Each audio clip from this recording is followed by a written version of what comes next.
Welcome to the newest episode in a Legendarium series about the history of cooking. In this installment, Ancient Greece, we will talk about the three main crops of the ancient Greeks and how they used them to create many delicious recipes, some of which we still use today. Classical Greece is one of the most influential societies in the history of Western civilization. Their architecture, theater, military discipline, and government remain with us 2,500 years later. Yet the ancient Greeks were also accomplished cooks.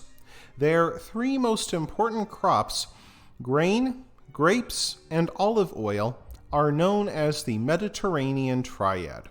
Grapes were consumed as fruit, wine, and sauces. Grains were eaten as cakes, porridges, and bread.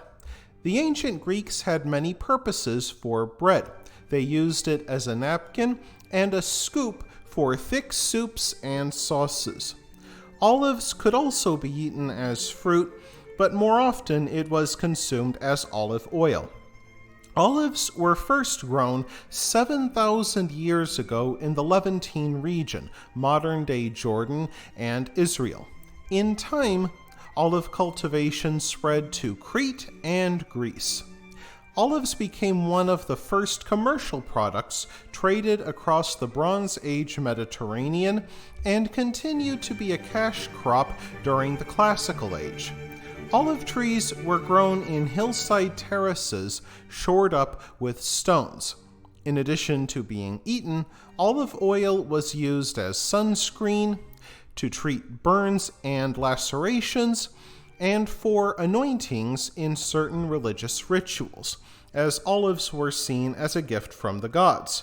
Indeed, according to Greek mythology, Athens took its name from the goddess Athena because the goddess Athena gifted Athens the olive tree. Indeed, olives were so important to ancient Greece that they set a base price for the ancient Athenian commodities market. Olive oil became an ingredient in one of the world's most recognizable recipes, pancakes. Humans ate pancakes as far back as the Neolithic, over 7,000 years ago. These first pancakes were made of einkorn wheat and cooked over an open fire. The Greeks made their pancakes out of wheat flour and cooked them over an open flame on clay griddles.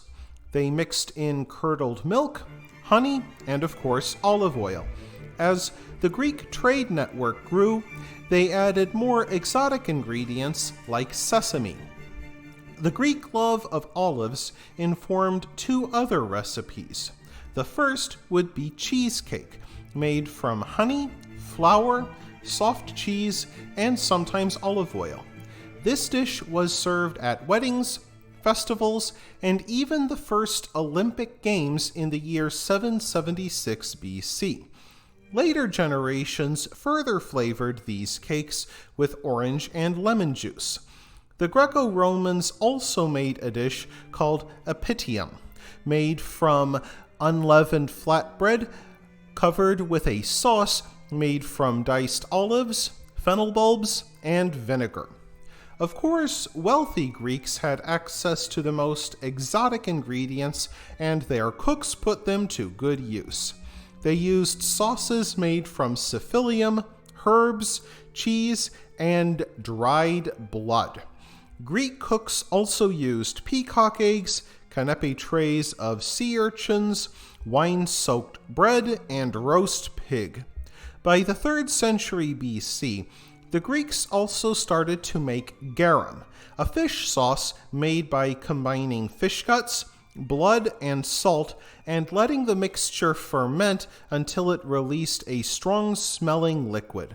Like modern ketchup, it would then be added to other dishes. In time, the recipe for garum would spread across the Adriatic Sea to Rome, and the Romans would make garum into an empire-wide industry. That wraps things up for this episode of the Legendarium. I hope you enjoyed it. If you did, press like. If you want to see more, press subscribe. And if you've got anything to say, let me know in the comments section. Thanks again for joining me, and I hope that you have a great rest of the day.